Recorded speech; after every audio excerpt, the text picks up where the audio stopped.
The rehearsal dinner for my daughter was held at a fancy spot in downtown Charleston. I watched her from a quiet corner, heart swelling with pride. Then the groom-to-be walked over, his smile bright, but his eyes cold. He leaned in and whispered, "After tomorrow, you're not part of this family anymore." I went numb. The room was still loud with laughter, and glasses clinked. No one knew that in that moment, my world collapsed. He curled his lip, his voice low and mocking. "You did your job," got her raised. "Now I'll take over." All my life as a single father, I thought I'd weathered every storm. I'd never felt so humiliated. I just smiled, the kind of quiet smile you wear when you know the real storm is still to come, and slipped out of the room under the bright lights. No one knew that from that second on, I started moving. And what would collapse the next day wouldn't be me, but his dream wedding. If you're still listening, tell me where you're watching from. Every comment you leave is another mark on this journey. And if this story has touched you, don't forget to hit like so it can reach even further. I'm Isaac Ike Johnson, 66, a retired master carpenter. I live alone in a small house on the outskirts of Charleston, where the sea breeze still slips through the windows on late afternoons, and the jasmine I planted by the porch still fills the air. For 30 years, my life was my only daughter, Naomi Johnson. When my wife, Denise, walked out on us for another man, Naomi was 6. That night, she held my hand and asked, "Where's Mom going, Dad?" I just hugged her and lied. "Mom's on a long work trip. She'll be back." But she never came back. From then on, I was both mother and father. By day, I worked as a mechanic in a local shop, keeping old cars sputtering along. By night, I took extra shifts at a construction site. Some nights after clocking out, I'd sit in the truck in the parking lot, hands still shaking from exhaustion, but still remembered to swing by the grocery store for orange juice for Naomi. I got used to the smell of sawdust and the sound of heavy machinery. I got used to cold chili for lunch and to being so tired I forgot my own birthday. I made sure my daughter would never feel lacking. And Naomi, the girl with the same brown eyes as mine, never let me down. She studied hard, behaved, and had a kind heart. I remember her helping poorer classmates, or standing up for kids who were bullied. She once said, "I'm going to be a lawyer, so I can protect people who can't protect themselves, just like you always protect me." I cried that day, not from exhaustion, but from pride. When Naomi grew up, I thought I'd weathered everything. And then when she brought home Eli Thompson, I truly wanted to believe he was a good man. Eli worked in marketing, young, handsome, confident, and well put together. The kind of man I thought my daughter deserved. I genuinely wanted to love him like a son. But from the very first meeting, I felt something was off. He looked around my small, tidy house, full of memories, with the calculating eye of an appraiser. When I served dinner, he took a nibble and put the fork down. "You cooked this yourself? That's great. Naomi says you like hands-on work." It wasn't a compliment. It cut like a small, cold blade. I forced a smile and kept my manners. After that, every time we met, he wore a mask, sweet in front of my daughter, indifferent and chilly when alone. When we were alone, he never asked about my life or the years I spent raising Naomi. He only talked about himself, projects, friends, investment deals, luxury vacations. I thought maybe it was a generational difference. I was wrong. For the 2 years they dated, I was rarely included in anything. When they got engaged, Eli announced he'd handle everything to keep it modern. I was invited to one tux fitting just to sit in the hallway. He smiled and said, "Don't worry, you just show up on the day and look elegant." I nodded and swallowed my tears. I still tried to believe he would change. I even spent a month making a wedding gift, a scrapbook of Naomi's life, from her first steps to college graduation to the day she wore her law school regalia. I thought when Eli saw it, he'd understand who Naomi really is and the depth of my love for my daughter. But that night, when I brought the scrapbook to the rehearsal dinner, everything turned. The fancy restaurant hummed with jazz and the scent of wine. People toasted, took pictures, and laughed, while I stood in a corner holding the gift. Naomi was talking with coworkers, and Eli, glowing like a king, was in the middle of his friends. I walked up and said softly, "Eli, I have something for you too." He turned, the perfect smile still on his face. But when he saw the book in my hands, his eyes dimmed. "I made this for Naomi," I stumbled. A memory book for you two to look through together. He didn't take it. Instead, he tilted his head, leaned in, and spoke low enough that only I could hear. After tomorrow, you're not part of this family anymore. Then he smiled. The kind of perfect smile you give after saying something trivial. My heart pounded like someone was squeezing it. He went on mocking. You did your job, got her raised. Now I'll take over. As for you, rest. No need to worry. I stood frozen, still clutching the scrapbook, afraid that if I let go, I'd fall apart too. Around us, people laughed and took photos, not realizing that in that bright room, a father was being stripped of his place on his own daughter's happy night. I left the party without remembering whether I said goodbye. I drove home in silence. Charleston streets still glowed. Couples walked by hand in hand, and there I was, alone in my truck, listening to the heavy thud of my own heartbeat. At home, I set the scrapbook on the table. I opened to the first photo, Naomi at 4, gap-toothed and grinning, holding a toy doll, and the tears just fell. I had done everything to give her a good life, to keep her safe, and now the person I hoped would be my son-in-law was the one breaking my heart. I sat up all night, staring at the book and thinking of the years gone by. Overnight shifts, late tuition payments, sprinting home just to hug her before she fell asleep. All that effort now reduced to one word: excess. When dawn broke, I wiped my tears, closed the book, and pushed it under the bed. No, I whispered. He doesn't get to rewrite this story. Not while I'm alive. I picked up my phone, opened my notes, and typed, June 17th rehearsal dinner. He said, I'm no longer family. I started recording everything, words, actions, expressions, anything I felt needed to be kept. Not for revenge, but because I had a feeling. One day the truth would need to be told. I didn't know that just one day later, that wedding would go up in smoke, and the name Elijah Thompson would be on everyone's lips in Charleston. And I, the one crossed off from the family, would be the last one standing when everything fell apart. When I got home that night, my little house was so quiet I could hear the clock ticking. I sank into a chair, slipped off the boots that made my feet ache, and looked around the room. The place was full of the marks of a lifetime as a single father. The worn rug, the sofa I'd bought that first Christmas after my wife left, and the small framed photo of Naomi at 6, grinning in her ballet costume. I remember that day. It was the first time I realized I had to learn to be both parents. 30 years ago, on a fall afternoon, my wife Denise said she needed time for herself. I thought it was a temporary fight, but it turned out to be the last time she walked out the door. Naomi ran after her. Where are you going? Are you coming home tonight? She just patted our daughter's head and left. The door closed, and there I was, standing alone in an empty house with a 6-year-old and a stack of unpaid bills. What followed were months that turned into years of grind. I picked up night shifts at Street, Luke's Construction, working the late routes, where oil mixed with truck alarms. I worked 12, sometimes 16 hours a day. Sometimes I had to brace myself against a wall when I came home so I wouldn't collapse. But every morning when Naomi woke up, I smiled and pretended I wasn't tired. I wanted her to believe we were okay. We ate instant grits so often that Naomi knew exactly which flavor was cheap but good. But every Halloween, I still found a way to buy her a new costume. One year a fairy, another year a doctor, another a detective. I didn't want her to feel less than other kids. Sometimes I skipped lunch to afford a mask, but seeing her run around the house laughing made everything worth it. Naomi grew up with love and without much money, but she never complained. She studied hard, was self-motivated, and had an especially kind heart. I remember coming home late from a night shift, when she was 8, and finding her asleep at the table, sketchbook open. She'd drawn 2 people, an adult in a work jacket and a smaller child holding hands with a shaky line of words, I will protect Dad like Dad always protects me. I broke down, kissing her hair. That sentence, written with a child's unsteady hand, became my guiding light. Every time I was exhausted, I remembered that promise, and I got up, went back to work, and kept going. As Naomi grew older, she made me prouder. She earned a scholarship to the University of South Carolina, then got into law school. I still remember the day she called, voice trembling. Dad, I did it. You don't have to worry anymore.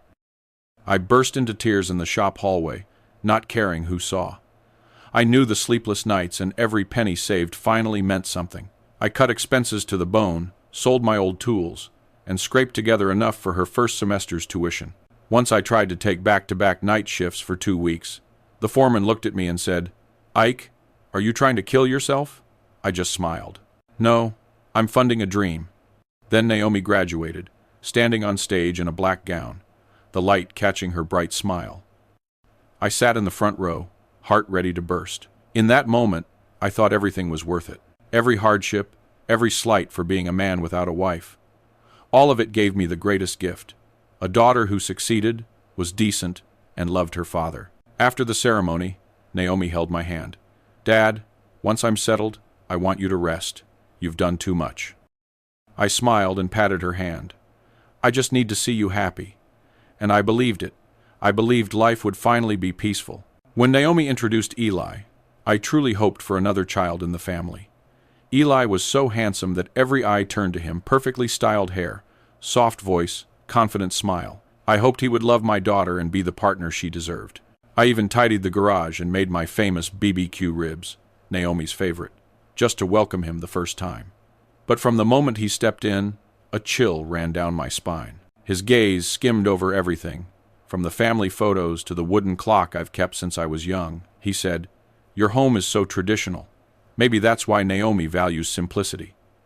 I smiled and thanked him, but I knew it wasn't a compliment. That night, he talked on and on about work, trips to Dubai, and his family's upscale apartment in Manhattan. I just listened and smiled. After he left, Naomi put an arm around me. "What do you think of him, Dad?" I answered gently, "He's smart and driven, but remember, don't let anyone make you forget where you came from." Naomi laughed. "I never will, Dad." I wanted to believe her. But the more time passed, the more I saw the change. When they had their engagement party, Eli didn't ask me to help with anything. No food, no decor, not even the guest list. He said, "You just need to show up and look nice." Light words, but they pierced like a small blade.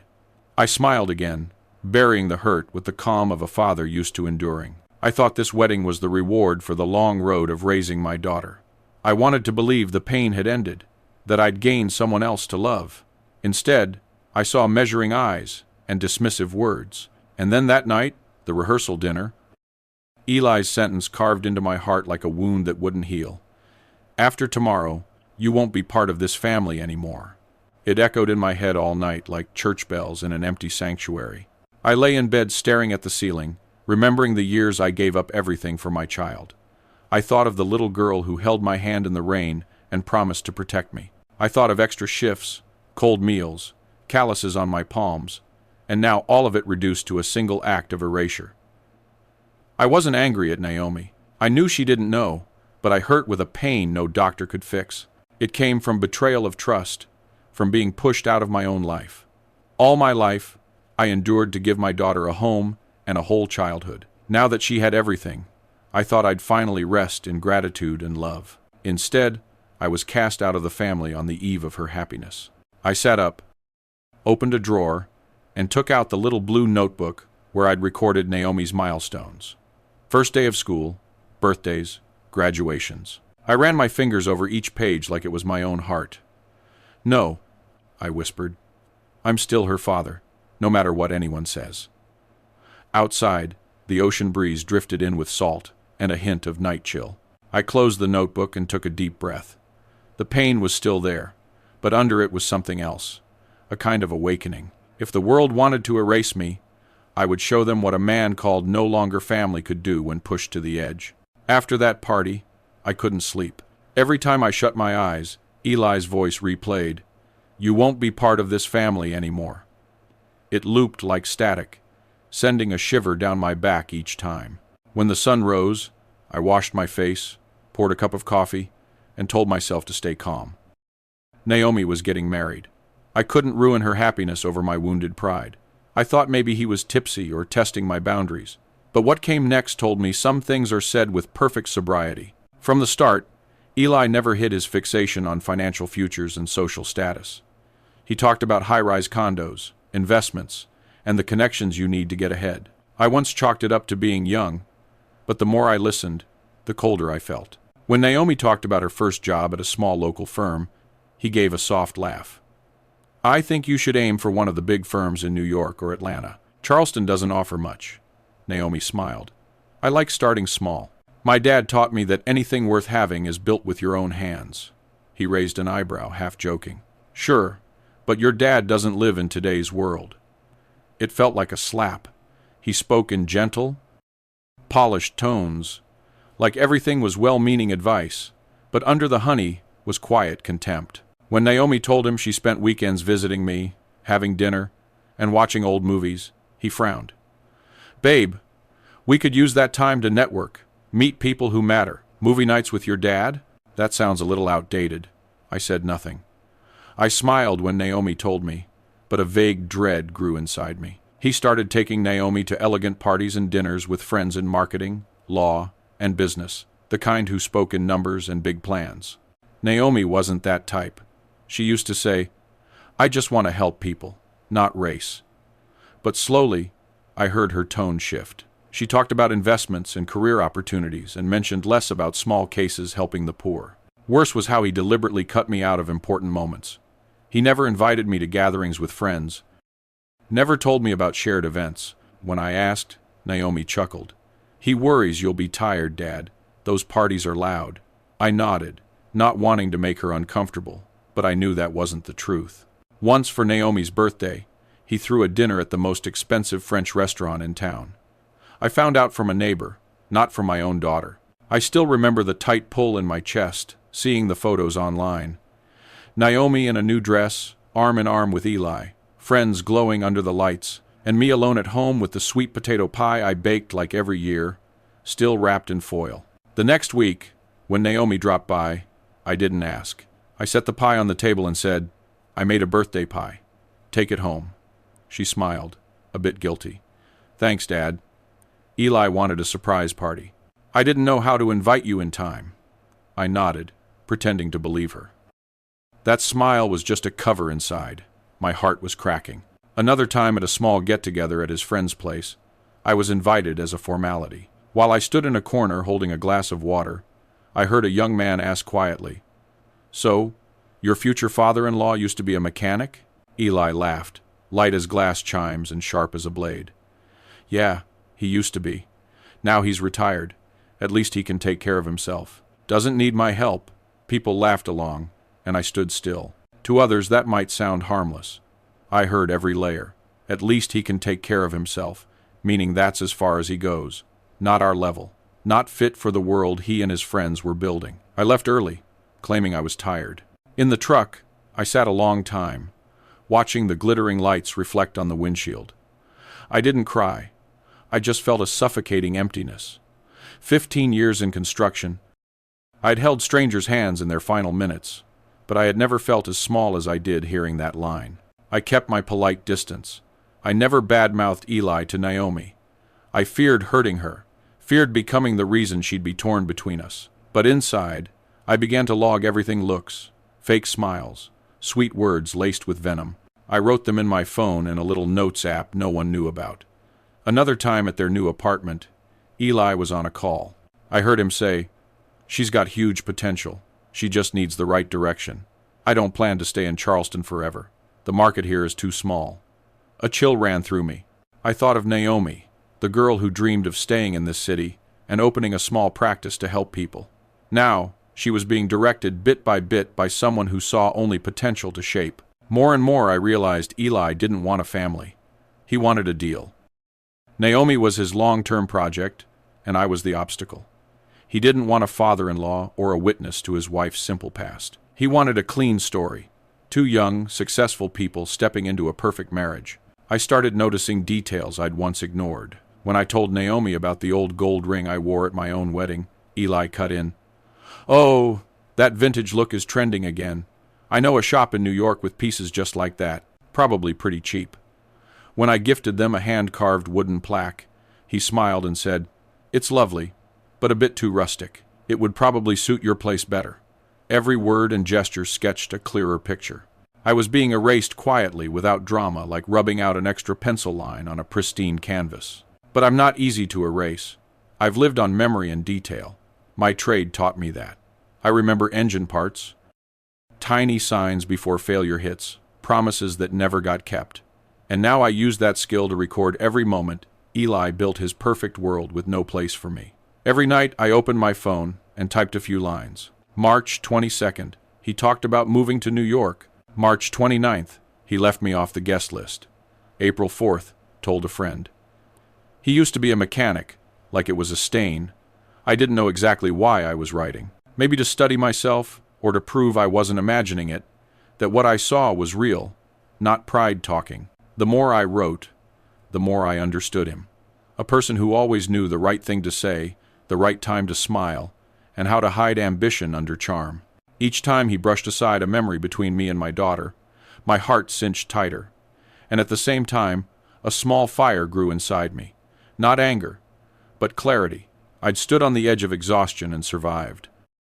I could stand there again, and no matter how many perfect images he built, I knew no picture holds if the background is erased.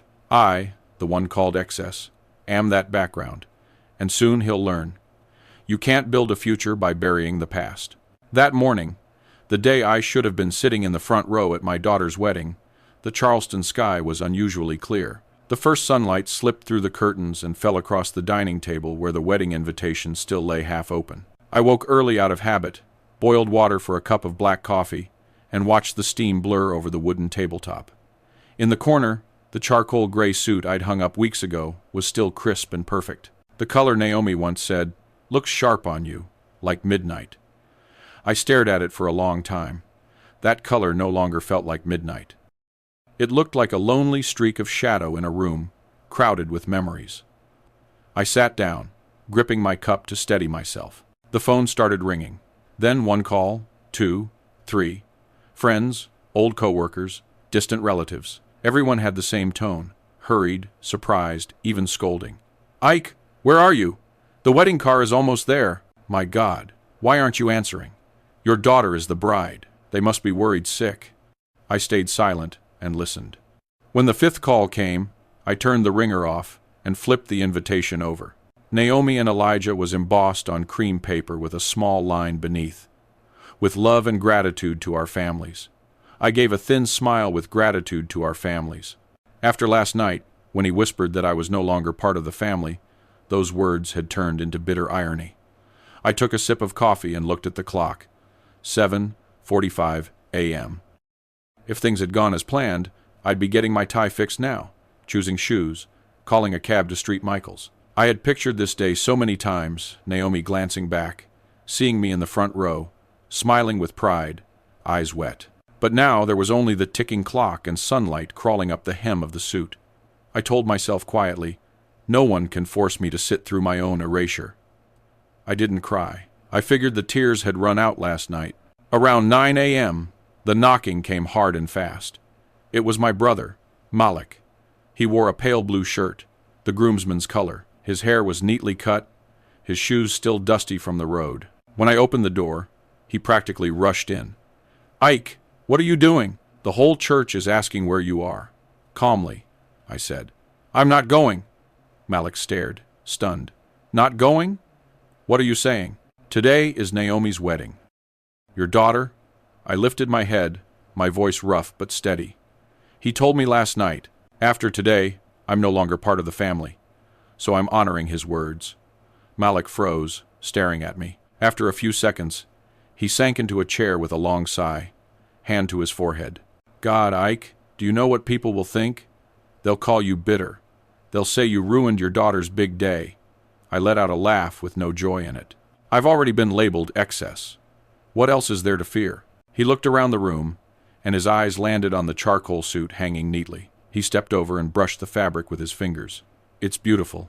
Wear it today, at least for Naomi." I shook my head. "No, it won't be Naomi's day if I show up. It'll be his day, and he's made it clear he doesn't want me there." My voice was gentle, but I knew Malik heard it break at the end. He went quiet for a moment, then pleaded again. "But at least go just to be seen. Otherwise, people will start rumors."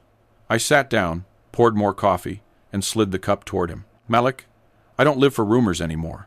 I've spent a lifetime living for other people. Today, I'm choosing silence. The air went still. Outside the window, traffic grew busier guests, probably heading to the church. I could even hear faint bells in the distance, like smoke signaling the ceremony was near. Malik looked at me, eyes glossy. "Ike, I don't know what to say." I squeezed his hand. "I know you love me, but this is the only choice that lets me keep a little self-respect." At 9:30 a.m., Malik left after saying in a shaky voice, "At least turn your phone on. If Naomi calls, don't make her think you gave up on her." I nodded and walked him to the door. When it closed, the house fell quiet again. I went back to the table, looked at the suit once more, then folded it and tucked it carefully into the closet. I poured more hot water and drank slowly. Each distant peal from the church bells tightened my chest, but I stayed put, holding steady. I pictured Naomi, her smile in a white dress, the bright look in her eyes when she once said, "Dad, I found the person I want to spend my life with." I only hoped today she'd truly be happy, even if that happiness had no room for me. At 10 a.m., the phone started ringing nonstop. I didn't pick up. A voicemail came through, her voice trembling. "Dad, I'm on my way to the church. Where are you? I know you're not tired. Please don't hide. It's my day." "You can't be missing." Naomi's voice shook with urgency. I pressed the phone to my chest, closed my eyes, and cried before I could stop myself. I wanted to run out the door, go to her, hold her the way I did when she was little. But then I remembered Eli's words and that cold stare. Softly to myself, I said, "No, Isaac, not today. Your daughter needs to see the truth, even if it hurts." Around 10:30 a.m., a car pulled up. Malik rushed back in, hair mussed, shirt wrinkled, out of breath. "I can't stand it, Ike. The whole church is buzzing. Everyone's asking where you are. Naomi is looking for you everywhere. You have to go." I looked at him and shook my head. "No, I've decided I'm not going. If he wants a perfect wedding without me, let him have it." Malik gripped my hands, tears spilling. "Ike, you'll regret this." I smiled and tears slid down my face too. "Maybe, but if I regret anything, it'll be in dignity, not in bowing my head." At 11 a.m., the church bells began to ring. I watched the clock, my stomach twisting. Each chime fell like a blade. I pictured everyone standing, the choir starting to sing, Naomi taking her place, then Eli entering in white, lights reflecting off his face. I closed my eyes, trying to imagine my daughter's smile. I wanted to believe that at the very least, she kept in her heart the image of a father standing outside the church doors, praying for her peace. Time crawled. Near noon, sunlight poured through the window, streaking the floor with bright bands.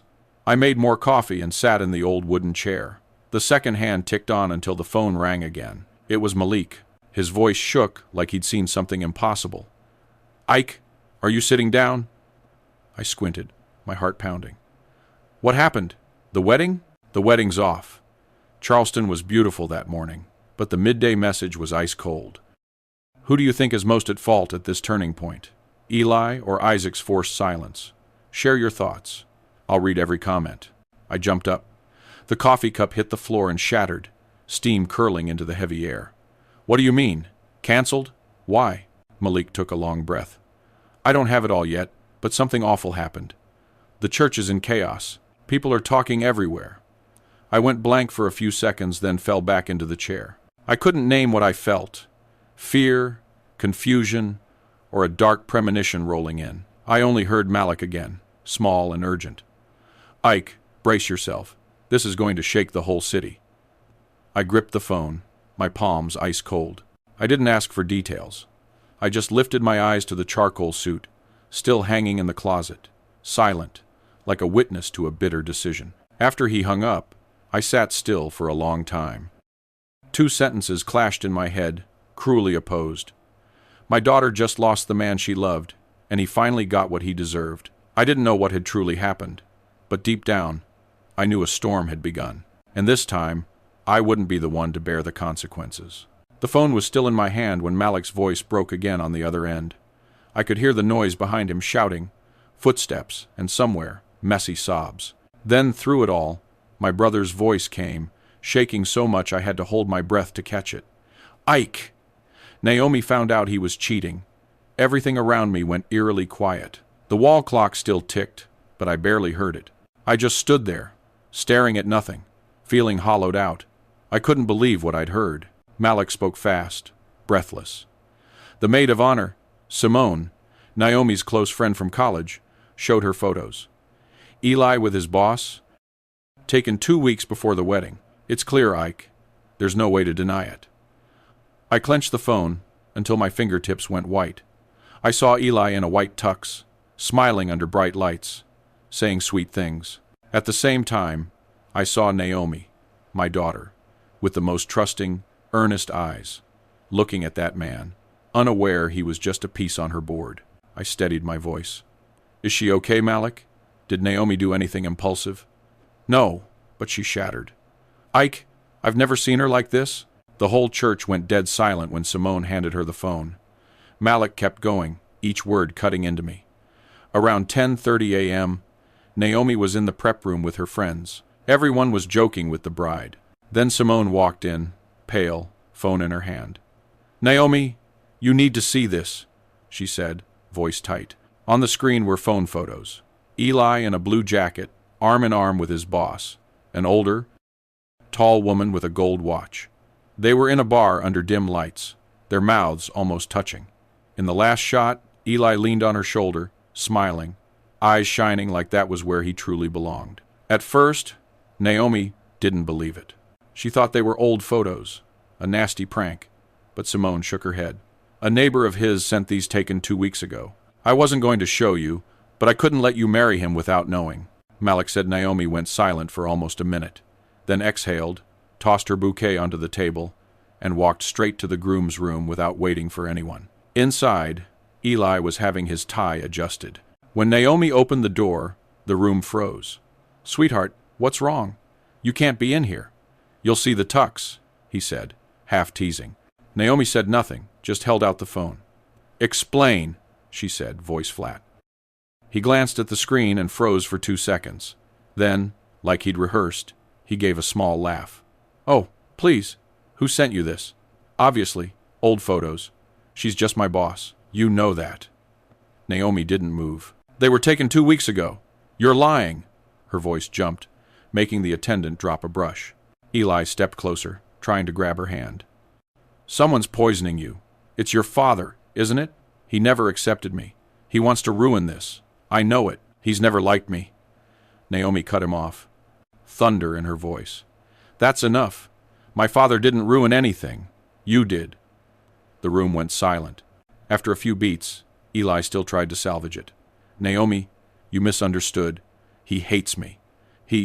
But Naomi had already walked out. Malik said that when she stepped back into the hall, her face was white, her eyes red. Rumors spread like wildfire. Within minutes, the pews buzzed. People whispered, then went silent as Naomi walked to the altar. The priest looked up, flustered. Daughter, there are 10 minutes before the ceremony. Naomi raised a hand. No need, Father. Her voice carried through the quiet. Then she turned to the crowd and spoke clearly, word by word. I'm sorry. There won't be a wedding today. A wave of murmurs rolled through the church. I could picture it. Shocked faces, paper fans stilled, all eyes on the bride. Eli walked in right after, his white tux glittering. He saw Naomi at the front, fists clenched, face blank. Naomi, what are you saying? You know exactly what, Naomi said, holding up the phone. And you know why? Gasps rippled through the pews. Eli looked around, pale, then forced a smile. It must be a joke. Edited photos. Your father, Naomi roared. Don't talk about my father. It hit like a hammer on the floor. Someone said a man in the back row started crying.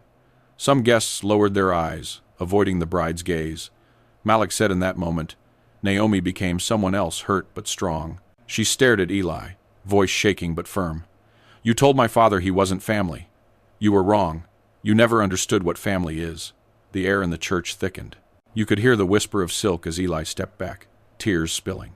You'll regret this, he screamed. You're destroying your life, Naomi answered once, cold. I'm not destroying anything. I'm just done lying to myself. Then she turned, walked straight down the aisle, past the guests, past Eli's parents, frozen in the front row. A few people tried to stop her, but it was useless. The doors opened. Noonlight flooded in so bright people shielded their eyes. Naomi stepped outside without looking back. Behind her, Eli collapsed, his tie askew, face streaked. Whispers spread like a sudden storm. He cheated before the wedding. God, that poor bride. By the time Malik got to this part, I was still standing by the window. A light breeze moved the curtain. I realized I'd been crying without noticing. The whole church is chaos, Malik whispered. People can't believe it. Some guests left in silence. The priest could only pray. Eli's parents are arguing with the press at the gate. Ike, this is going to be all over the city. I sank into a chair, tears pooling in my hands. I didn't know if they were tears of pain or relief. Maybe both. My daughter, the girl I feared would be used and hurt, finally saw the truth. But the price was brutal. I looked at Naomi's graduation photo, the silver frame catching dull light. I brushed a finger over her face in the picture and whispered, "Daughter, I prayed you'd see him for who he is. I just never thought it would happen like this." The phone rang again. A neighbor, then an old friend from the construction site, then people I barely remembered. Everyone wanted to tell me about the earth-shattering scene at Street Michael's this morning. Everyone asked if I knew beforehand. I said only one thing. I only knew the truth always finds its way out. That afternoon, I sat by the window, listening to wind move through the magnolia trees out front. Local news blurbs started mentioning a last-minute canceled wedding rattling Charleston's upper set. I listened, hollow. Amid the chaos, a strange calm rose in me. Not gloating, but relief that my daughter was freed before a marriage chained her for life. I closed my eyes and whispered, a thank you. Thank you for letting her see before it was too late. Outside, dusk settled. The last light of day fell on the charcoal suit in the closet, still perfect, never worn. I walked over, touched the fabric, and murmured, "Today my daughter didn't marry him, but she found herself again, and I knew the storm had only just begun." That afternoon, just as the sun dipped behind the magnolia trees off my porch, my phone wouldn't stop vibrating. At first, I thought a family member was calling to ask about Naomi, but then the screen filled with one notification after another. Charleston Daily Post, City Herald, and social media pages flooded with the same headline, "Father of the Bride Ruins Wedding. Dream Ceremony Falls Apart at the Last Minute." I read the line over and over like my eyes were betraying my mind. Beneath it was a photo of Eli in his white tux, face streaked, both hands covering his face. The caption was shaky, weak, but calculated. Some people don't know when to let go. In the picture, he looked like the most pitiful victim in the world, the man harmed by a selfish father-in-law. I went still, not because I felt insulted, but because of how perfectly they built that story. Comments popped up like knives, one after another. Typical jealous father-in-law competing with the young groom. Poor groom stuck with a controlling dad. Heard the dad refuse to attend and spread rumors to ruin the wedding. I sat in the dark, the phone screen bright like a flashlight on an open wound. In just a few hours, I, the man who raised his daughter with everything he had become a jealous old man to thousands of strangers. As evening fell, neighbors started appearing at my gate. Some knocked to pry, others just stared and walked away. An old friend from the construction site texted, "Ike, did you really tell your son-in-law he's not family?" I answered with 2 words, "Absolutely not." But I knew the more you explain, the more people believe the opposite. The next morning, I went to the market like usual. The produce lady who'd once congratulated me for getting such a handsome son-in-law looked at me, stayed quiet, then turned away. I forced a smile and wrapped my greens. Shame rose in me like a wave. When I got home, Naomi was already sitting on the steps. Her face was drawn, dark circles under her eyes from no sleep. She stood when she saw me, voice tired. "Dad, you have to promise me something." I set my bags down and asked gently, "What is it, daughter? Don't respond. Don't post anything. Don't talk to the press. They just want more to feed on. If you stay quiet, they'll get bored and move on." I looked at my daughter, the same daughter who had stood up for me in church, now bracing herself to carry the weight. I felt tender toward her, and it hurt. "You believe they'll forget?" I asked. Naomi scratched her head, voice thinning. "All it takes is time, Dad. If you speak up, they'll say you're trying to justify yourself. It'll be worse."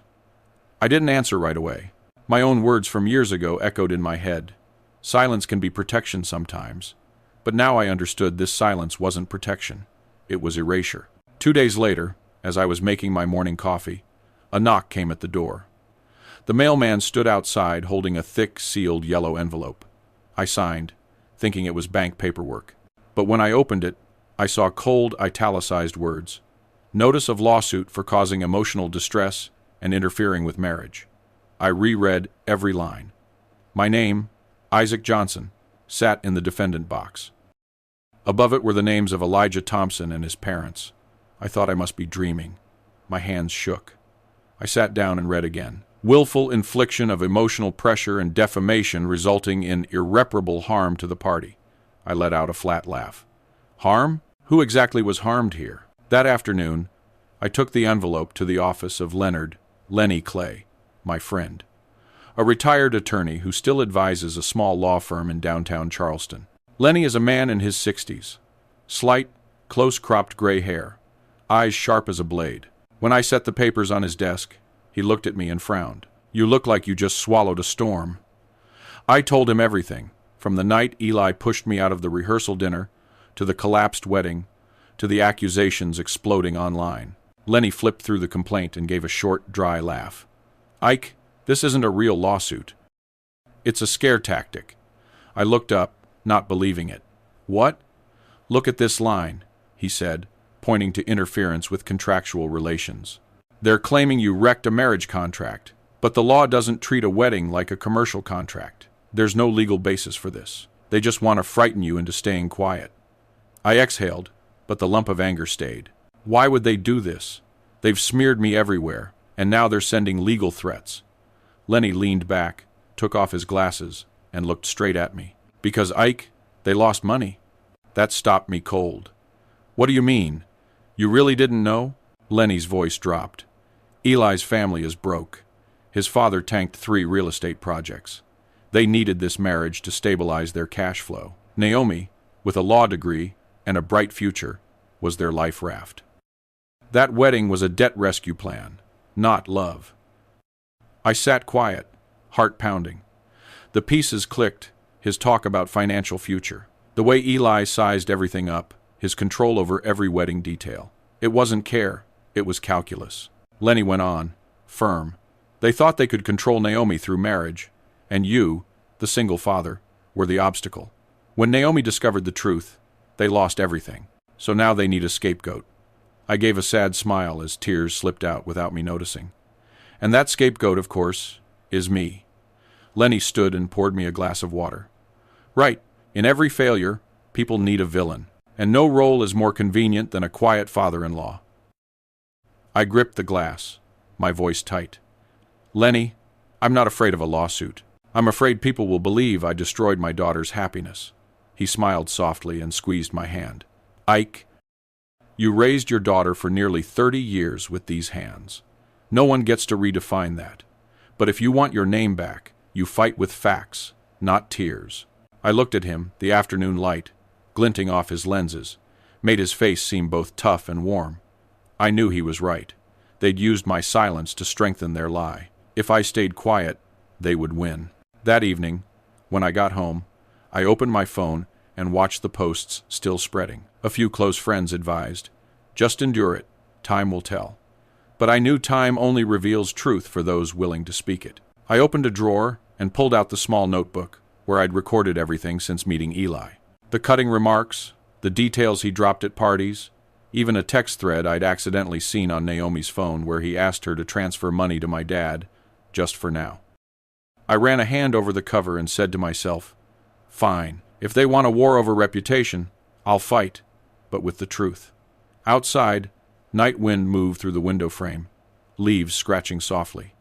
I knew this would be a long fight, but after years of enduring, I was no longer the father who only stayed silent, and for the first time since the wedding fell apart, I felt strangely calm, because now I had the one thing they couldn't deny the truth. 2 days after our meeting, Lenny called me near noon. His voice was rough and urgent, like he'd been arguing or up all night. Ike, I just found what you need to see, he said. What is it? Evidence. A lot of what they don't want you to see. That afternoon, I went to his small office in downtown Charleston. The room was on the second floor of an old building, yellowed walls, the smell of coffee mixed with old paper. Lenny sat behind his desk, a stack of files, and an open laptop in front of him. When I walked in, he looked up, more serious than ever. "Sit," he said slowly. "I've reviewed Eli's father's company, Thompson Financial Group. On the surface, they're operating. In reality, they're on the brink of bankruptcy." I frowned. "Bankruptcy?" "Yes. They owe the bank more than $2 million and are being sued for investment fraud.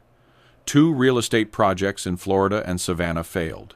His father, Richard Thompson, used personal loans to keep it afloat. But next month, they'll start repossessing assets." I sat still.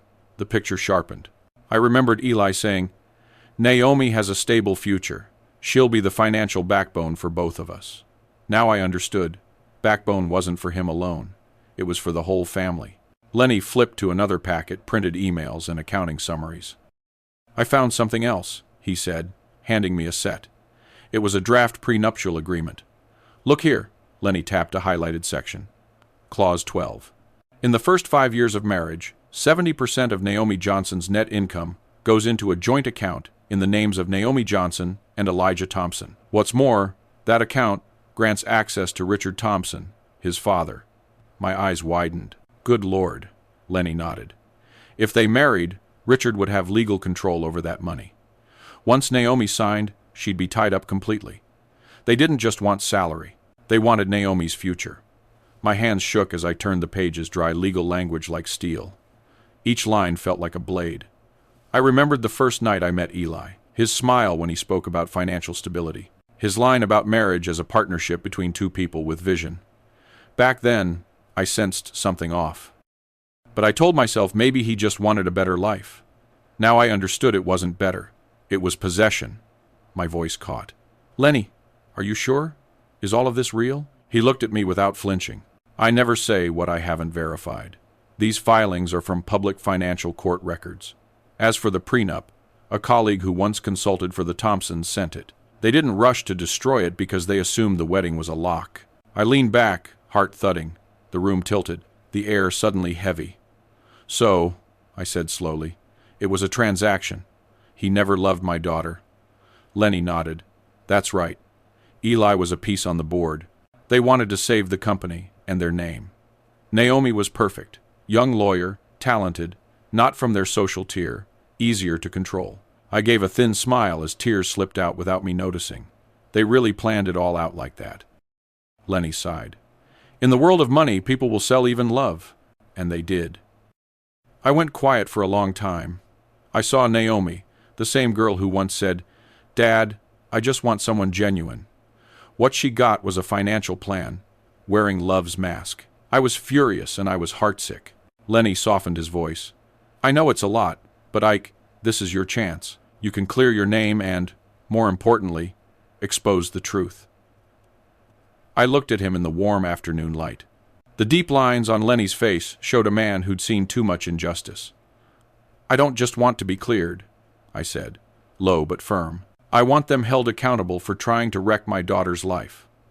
He nodded and slid a small USB drive toward me. "This has copies of the prenup, emails, and Thompson Financial's financials. Keep it safe. Tell no one but me." I picked it up. It felt heavy, like a stone. "What will you do with it?" I asked. "I'll send a copy to a financial investigative journalist," he said. "He's exposed big scandals in Atlanta. But be ready once this is out. There's no going back." I nodded. "I don't want to go back, Lenny. I've spent my life enduring. Not anymore." He smiled and put a hand on my shoulder. "Good. That's the strong father I know." That night, I went home. A light rain fell, tapping the eaves like a racing heartbeat. I switched on the light, opened the cabinet, and took out my notebook, the one I'd started the night. Eli pushed me out of the party. I turned the pages and added what Lenny gave me. The printed agreement, screenshots of emails, bank slips. I reread the messy line I wrote weeks ago. "I won't let them erase me from my daughter's life." Then I added a new line beneath it, neat and final. "I won't let them take my daughter's future." I didn't sleep.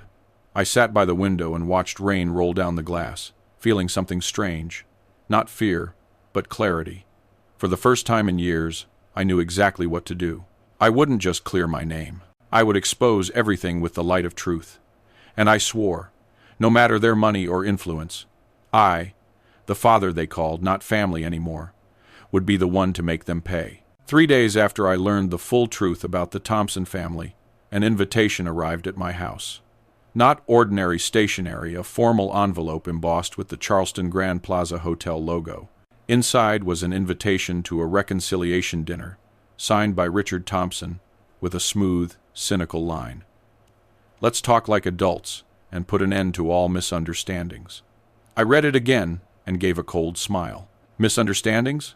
I thought. When someone tries to steal your child's future, that's not a misunderstanding. It's a scheme. That afternoon, Naomi stopped by. The exhaustion showed on her face. She held the letter and shook her head. Dad, don't go. I know them. That dinner isn't reconciliation. It's a setup. They want you to apologize publicly to rescue their reputation. I put a hand on her shoulder. Did you forget, Naomi? I'm not the frightened man I used to be. She stayed quiet, worry in her eyes. If they pull something, you'll be alone against all of them. I smiled, calm. No, daughter. I'm not going to fight them. I'm going to end this with the truth. That evening, I opened the closet and took out the charcoal suit that had hung there for days. The suit I was supposed to wear to my daughter's wedding the day my joy was taken. I smoothed the fabric, put it on, and looked in the mirror. In the dim light, the face that stared back wasn't a frail father. It was a man who had stood up from wreckage. I slid the file Lenny prepared into my bag and drove to the hotel. Charleston was humid and close that night. Street lights hazed like smoke. The Grand Plaza glowed, crowded with people. I took a breath and went through the revolving door, my heartbeat slowing as if I were stepping onto a stage where I already knew every line. The private dining room was on the 10th floor. When the host opened the door, they were already there. Richard Thompson at the head, heavy-set, face flushed with liquor. His wife, Marion, with a thin smile and cold eyes, and Eli, perfectly coiffed, bright red tie, a fitted black suit. He looked at me, lips curling. Oh, you really came. I thought you'd hide like before. I pulled out a chair and sat across from them, setting my bag down, voice even. I'm not hiding from anything, Eli. But tonight you're the ones who should be explaining. He laughed, high and sharp. Explaining what? I thought you came to apologize. My father already said we can settle this peacefully if you accept your share of responsibility. I tilted my head. Responsibility for what? Richard cut in, voice low and authoritative. You know, Mr. Johnson, your silence led the public to the wrong conclusion. We just want a statement confirming you didn't intentionally sabotage the wedding. Do that, and this ends. I smiled and slowly pulled a thick file from my bag, laying it on the table.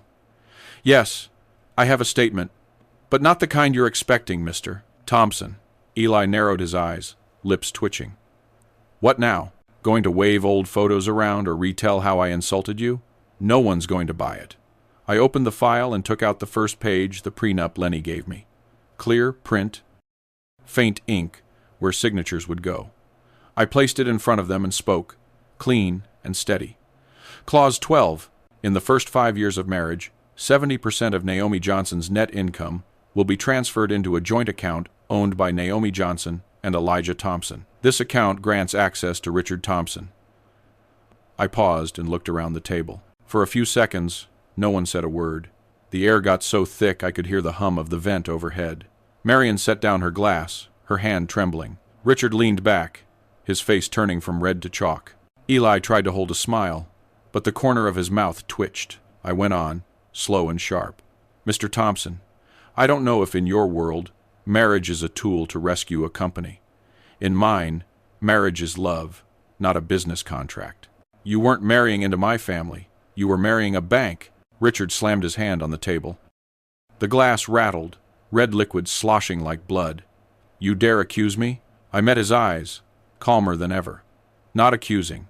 Reading aloud what you wrote. Eli shot to his feet, voice shrill. Who do you think will believe this? You got those papers illegally. They're worthless in court. I gave a small smile. How about moral weight, Eli? Or is that a concept you've never heard of? His face flushed. He turned to Richard. "Dad, don't let him smear us in front of the press," Richard growled. "The press? You'd take this public, Mr. Johnson?" I stood up, slowly, gathered the documents, and lowered my voice. "Did you just ask if I dare?"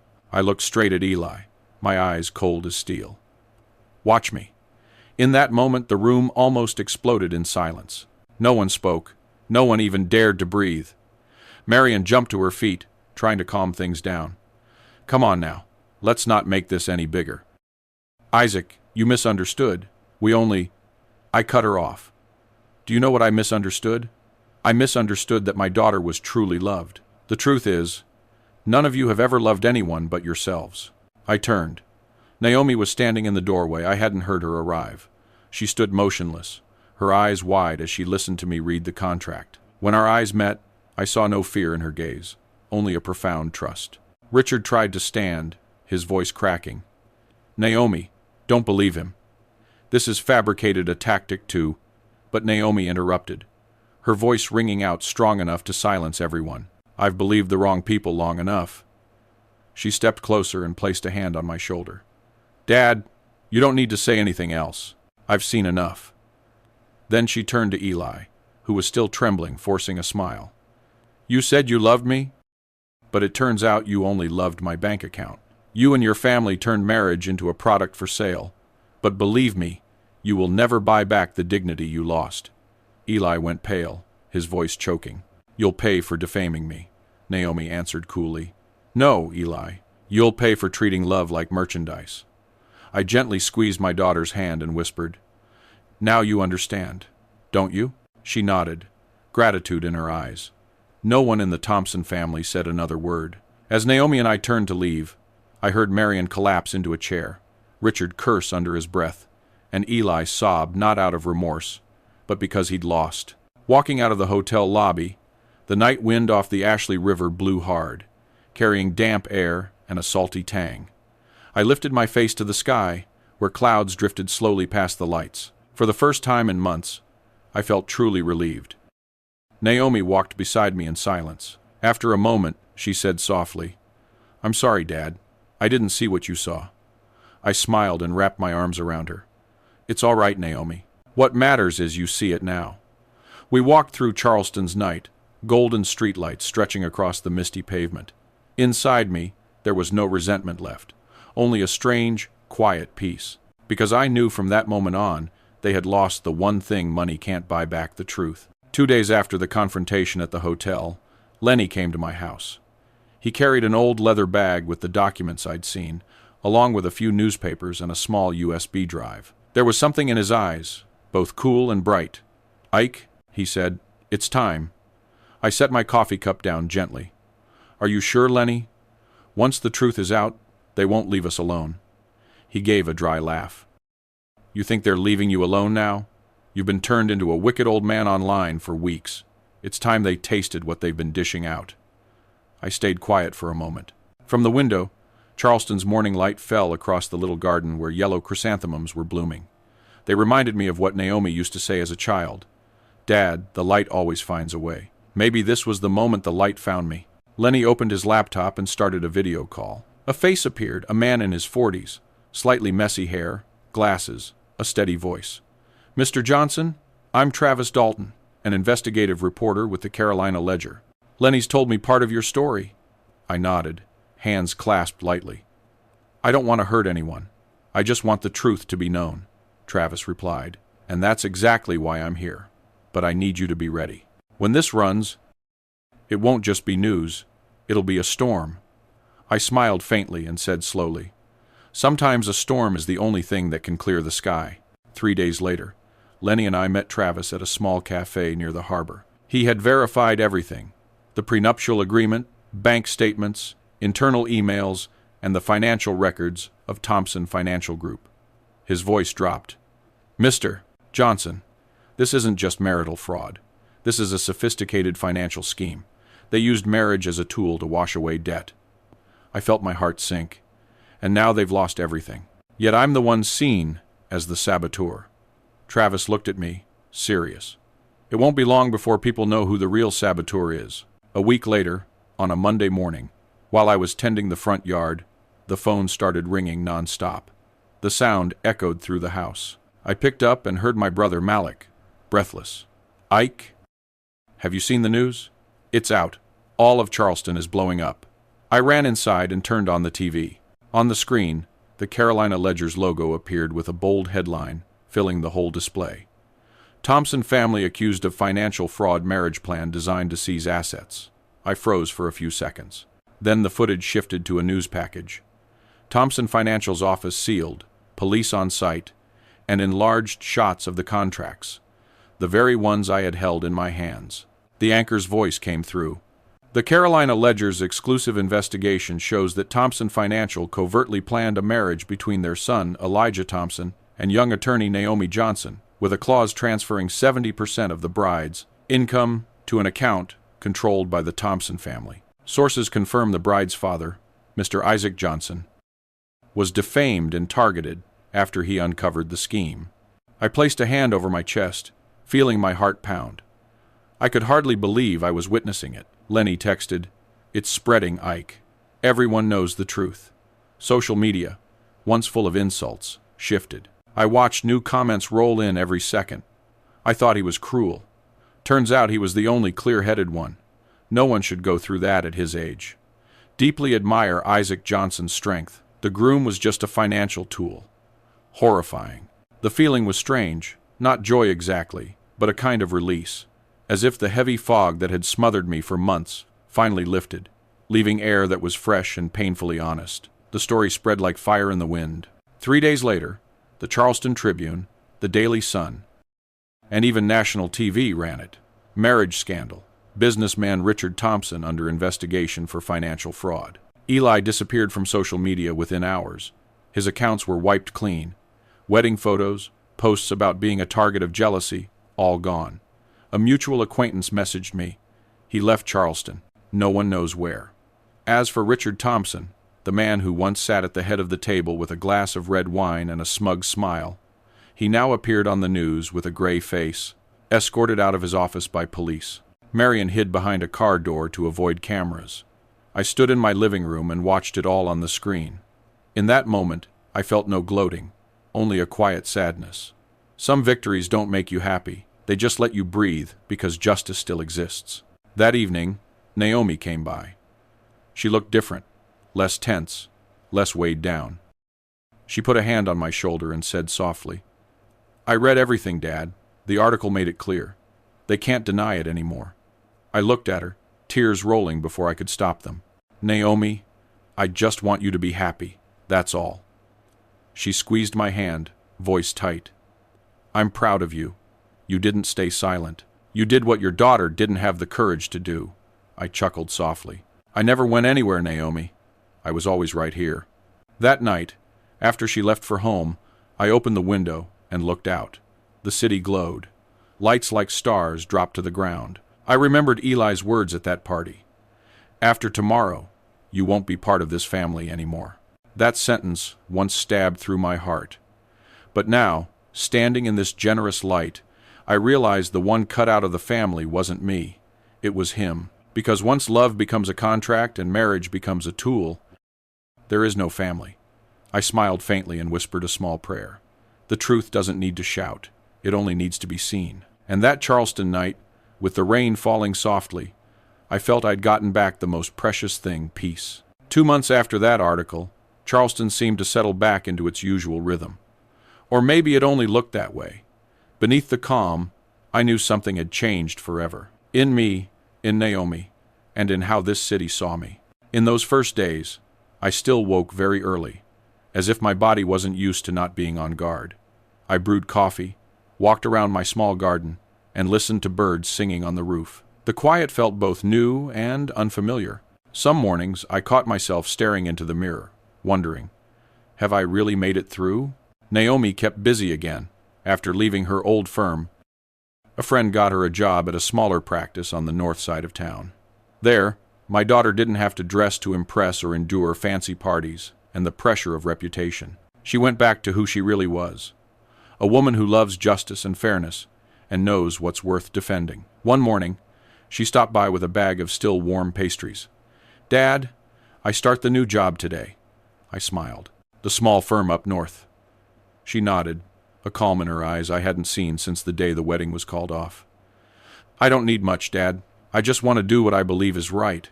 I looked at her, pride swelling in my chest. Sometimes we have to lose everything to find ourselves. And Naomi was doing exactly that. As for me, after years living in the shadow of hurt and fear, I decided to return to the place that once gave me strength. Harborview Community Workshop.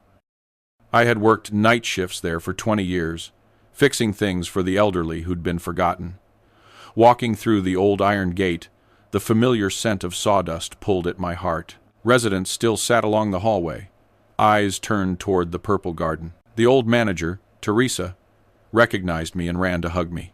Ike, my goodness, how long has it been? I read all about you. You were brave. I smiled lightly. Not brave, just done being silent. From that day on, I spent a few days each week there. I helped residents fix their homes, tell their stories, and more importantly, be heard. Many had been abandoned by their own children, labeled burdens, useless. Hearing them, I saw myself someone pushed aside because of age and silence. Once an elderly man named George, a former teacher, said to me, Mr. Johnson, people only grow old when they let others decide their worth. I laughed and answered, Then maybe I'm younger than I think, George. The stories at the workshop were therapy for my soul. I felt myself coming back to life piece by piece, not through victory, but through the peace of simply being myself. One evening, Naomi came to see me just as I finished a volunteer shift. She sat on a wooden bench outside, the golden sunset spilling over her brown hair. Dad, she said, voice low and sincere, thank you for not giving up. I sat next to her and looked toward the trees rustling in the wind. It wasn't for you, Naomi, I answered gently. It was for me, too. She smiled. I think you finally found yourself again. I nodded. I learned something. Love isn't about enduring. It's about having boundaries. When you love someone, you don't let them trample your dignity. Whether it's your child or the person your child loves. Naomi squeezed my hand. You're right. I learned that from you. That night, driving home, I turned on the radio. A classic jazz track played, the warm saxophone blending with raindrops on the window. I smiled for the first time in months. I didn't feel like anyone's victim. I was a survivor, a witness, and someone who had walked through the storm. News about the Thompson family faded, though people in town still whispered.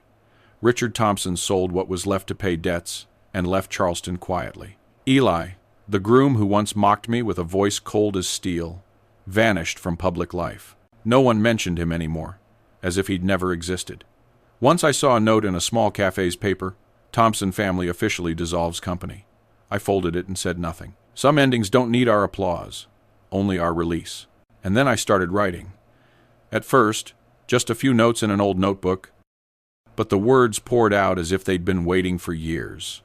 I wrote about that party, about the sentence, after tomorrow, you won't be part of this family anymore. I wrote about the pain, the pushback, and how the truth finally spoke. I titled the manuscript, The Day I Was Erased, not to relive the pain, but to remind myself and anyone pushed to the margins that we still exist and we still have a voice. I didn't send it to the press or post it online. I printed a few copies and kept them in a drawer at the workshop. Whenever someone told me they felt invisible to their own family, I handed them a copy and smiled. Read this. Maybe you'll realize you're not alone. One fall morning, I was invited to share my story at a community talk. I stood before nearly 100 people, mostly middle-aged men and a few silver-haired women. When I told them about the humiliation, the misunderstanding, and then standing up for myself, many cried. An elderly gentleman came up, took my hand, and said, "You told my story, Isaac. The difference is, you did what I didn't dare to do." I hugged him and whispered, "It's never too late to speak up." That night, back home, I sat on the porch as the wind off the Ashley River cooled the air. The streetlights cast a soft yellow over the damp road, and in that moment, I felt my heart settle. I remembered everything from those construction night shifts and the tears over a cold cup of coffee to the moment I stood before Eli and said, "Watch me." My life, it turns out, was never truly erased. It only faded for a while, waiting for me to color it back in with courage and truth.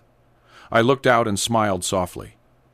When someone tries to erase you from the picture, become the color they can't cover. And in that quiet night, I knew I had moved past the storm, not with victory, but with the light of self-respect. That night, I sat at the old wooden table and closed the brown leather journal I'd been writing for months. On the cover, I stuck a small label, "The Day I Was Erased." Inside was my whole story, from the shame of being cut out of a family to the day I stood up and took my dignity back. I looked up at the photo on the wall, a wedding picture that never happened. In the frame, Naomi is smiling brightly, and the space where Eli would have been is empty. That empty space once broke my heart, but now I see it as something beautiful. It isn't the absence of love, it's the place reserved for the truth, I said softly, as if talking to my reflection. I don't need the title of perfect father-in-law. I just need respect as a person, and as a father who loved and sacrificed the right way. For years, I believed silence was a kind of virtue, that enduring was how you kept the peace. But now, I know silence isn't noble if it gives others a chance to crush your dignity. Life can take your honor for a while, but no one can take the truth. It stays hidden or twisted, but it finds a way back, like light slipping through a morning door. I poured myself a cup of black coffee, the steam curling into the air. Outside, the wind from the Ashley River carried salt and rustling leaves. Charleston had settled into quiet with only a few lights across the water. I turned to the last pages of my journal where I wrote the final line. When people try to erase you from the picture, become the color they can't cover. I read it over and smiled. It wasn't just a message for me. It was for anyone who's ever been called invisible. I thought of the men at the workshop, forgotten by their children, treated as burdens. Each of their stories was a life being slowly erased by neglect.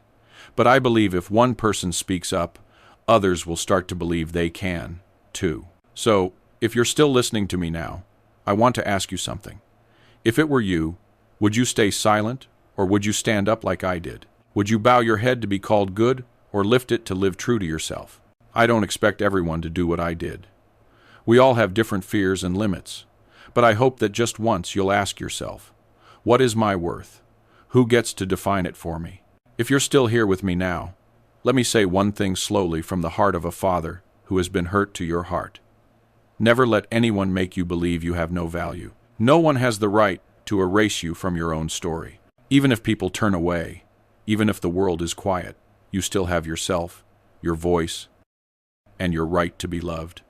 If my story brings someone to mind, a mother, a father, or even yourself, leave me a note. Tell me where you're listening from, what city, what country, or simply, I understand. I will read every word because each message proves the truth still has someone listening. And if you believe even just a little that justice and self-respect are worth defending, please like, subscribe, and share this story.